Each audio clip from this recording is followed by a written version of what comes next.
Più di 40 giovani, tutti nati negli anni 2000, 2001, 2002, hanno risposto all'appello dell'Acregas per uno stage che si è svolto nella struttura di Fontanelle sotto l'occhio vigile del neotecnico Corrado Mutolo, del suo secondo Francesco Nobile e dello staff composto dal preparatore atletico Munda e dal preparatore dei portieri Costantino.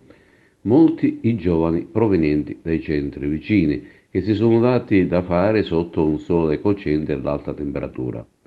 Anche oggi sarà un pomeriggio di lavoro però con un altro gruppo, quindi la scelta da parte dei due tecnici per la composizione della rosa di giovani che si aggregheranno ai più esperti calciatori di prima squadra.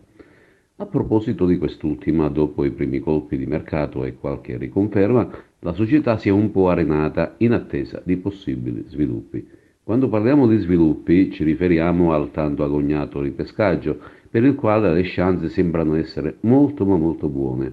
I calciatori contattati hanno dato la propria disponibilità, ma intendono avere la certezza della categoria.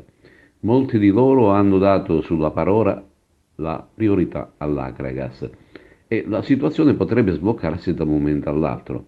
Questa mattina, infatti, il presidente biancazzurro Castronuovo è stato a Palermo al comitato regionale per presentare personalmente la domanda di ripescaggio in eccellenza nelle mani dei massimi vertici della PGC regionale.